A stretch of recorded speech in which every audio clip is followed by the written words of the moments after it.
رسالت مآب علیہ الصلوۃ والسلام نے یہ چابی حضرت عثمان کو دی۔ یہاں پر کچھ لوگوں میں غلط فہمیاں پائی جاتی ہیں جو میں نے رات کتب میں دیکھی ہیں، ہمارے لوگوں نے اور ہمارے کچھ صحافی بھائیوں نے بھی کالمز لکھے ہیں، اور اس میں لکھا کہ عثمان بن طلحہ اس وقت کلمہ پڑھ رہے تھے جب حضور نے چابی دی، تو انہوں نے کہا اچھا مجھ سے لی ہوئی مجھے دے دی، آؤ میں کلمہ پڑھ لیتا ہوں، تو انہوں نے کلمہ پڑھ لیا حضور کے اس اخلاق کو دیکھ کر۔ بات تو بہت اچھی ہے لیکن حقیقت یہ نہیں ہے۔ حضرت عثمان بن طلحہ پہلے مسلمان ہو چکے تھے، اس سے 1 سال پہلے، اور یہ فتح مکہ ان کا پہلا غزوہ تھا، یہ حضور پاک صلی اللہ علیہ وسلم کے ساتھ مدینہ طیبہ سے تشریف لائے تھے۔ اگر آپ کی یہ بات مان لینا، واہ واہ تو لوگ کہیں گے جی ہاں حضور پاک نے واپس لوٹا دی، لیکن ساتھ ایک بات بھی آئے گی کہ ایک کافر، ایک مشرک کو اللہ کے رسول کعبہ شریف کا متولی بنا رہے ہیں، جس کو کلمہ بھی نصیب نہیں ہے، اور اس کے لیے آیت بھی اتر رہی ہے کہ انتو عدو الامانات الی اہلہا، یہ مشرک کعبہ کا متولی ہونے کا حال ہے۔ یہ کیسے ہو سکتا ہے؟ یہ بہت سے لوگ کہتے ہیں کہ حضور پاک نے چابی دی تو انہیں کلمہ پڑھ لیا کہ جی واہ واہ میں نے تو آپ کو داخل نہیں ہونے دیا تھا اور آپ نے اپنی چابی، خانہ کعبہ کی چابی مجھے لوٹا کر میرے اوپر احسان کر دیا۔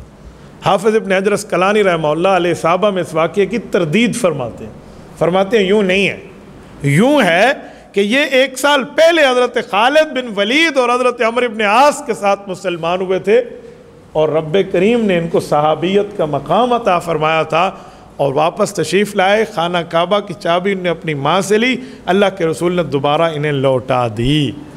اور یہ بات حقیقت ہے کہ خانہ کعبہ میں بعد میں حکم آیا کوئی کافر داخل نہیں ہو سکتا، خانہ کعبہ میں کسی کافر کے دخول کی اجازت نہیں ہے، اور فسیحوا فی الارض 4 اشہر کہہ کر بات میں نکال دیا گیا۔ پوری سورۃ توبہ کی ابتدائی آیات اس کے لیے اتری ہیں۔ تو یہ کیسے ہو سکتا ہے کہ ایک کافر کعبہ میں انٹری بھی نہ لے سکے اور اس کے بعد وہ کعبہ کی چابی کا مالک بھی بنے پھرے؟ یوں نہیں ہو سکتا۔ اس لیے بعض روایات لوگ بیان تو کر دیتے ہیں لیکن یہ نہیں دیکھتے کہ اس روایت کو ثبوت کتنا ہے، یا اس کو مان لیا جائے تو اس سے اسلام کا فائدہ ہے یا نقصان ہے۔ باقی آیات کے ساتھ، دلائل کے ساتھ، مسائل کے ساتھ وہ ٹکرا تو نہیں رہی، اگر ٹکرا رہی ہو تو پھر اس کی ماننے کی کیا وجہ؟ تو میں نے اس لیے آپ کی خدمت میں غلط فہمی دور کی ہے کہ شاید آپ کے ذہن میں بھی اس طرح کی کوئی بات ہو کہ حضور نے چابی دی تو اس نے کلمہ پڑھ لیا۔ بھئی چابی کسی کافر کو دینی ہے کعبہ شریف کی؟ باقی مسلمان صحابہ اہل بیت کے بڑے بڑے زعماء اور بڑے بڑے رؤساء ٹھہرے ہیں جو حضور پاک صلی اللہ علیہ وسلم کے ساتھ زندگیاں لگا چکے ہیں دین، اسلام، ایمان، مذہب، ایقان کی حفاظت میں، انہیں چابی نہیں ملی ہے، غیر مسلم کو چابی مل گئی؟ ایسا نہیں ہو سکتا۔ تو ان کا اسلام، اگر ہم یہ بات مان لیں تو ان کا اسلام نعوذ باللہ 1 سال لیٹ ہو جائے گا۔ تو ان کا اسلام اور صحابیت 1 سال پہلے ہے، اور یہ مہاجر صحابیوں نے ہجرت فرمائی ہے، اور اگر یہ بات مان لیں تو حضرت عثمان بن طلحہ کی ہجرت ختم ہو جائے گی، کیونکہ حدیث پاک میں اللہ ہجرت بعد الفتح فرمایا، جب فتح مکہ ہو گیا اب کیا ہجرت رہی مکہ والوں کی؟ تو پھر ان کو آپ ہجرت سے محروم کر رہے ہیں۔ الذین ہاجروا واخرجوا من دیارہم، قرآن کریم نے مہاجرین صحابہ کا ذکر بڑے اچھے الفاظ میں کیا کہ انہوں نے اپنے مال جان کو چھوڑا، اور ان لوگوں نے اپنے گھروں کو چھوڑا، اور یہ سب کچھ چھوڑ کر ایمان لائے ہیں۔ تو یہ فضیلت تو حضرت عثمان بن طلحہ رضی اللہ عنہ سے نکل جائے گی۔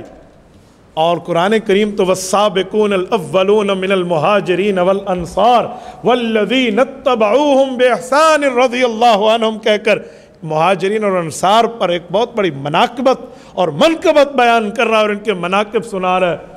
تو اگر آپ کی اس چھوٹی سی بات کے واہ واہ کے لیے اس واقعے کو مان لیں تو یہ ساری فضیلتیں یکسر ان کا اور ختم ہو جائیں گی۔ اس بنیاد پہ کہتا ہوں کہ بندہ دینداروں سے سمجھ کر بیان کرے۔ کچھ لوگ اخبار کے ایک صرف کالم کو اٹھا کر، ہاں کسی تصدیقی عالم دین کا وہ اور بات ہے، لیکن اپنی طرف سے اٹھا کر لوگ لگا دیتے ہیں اور ایسی ویسی بات بنا دیتے ہیں۔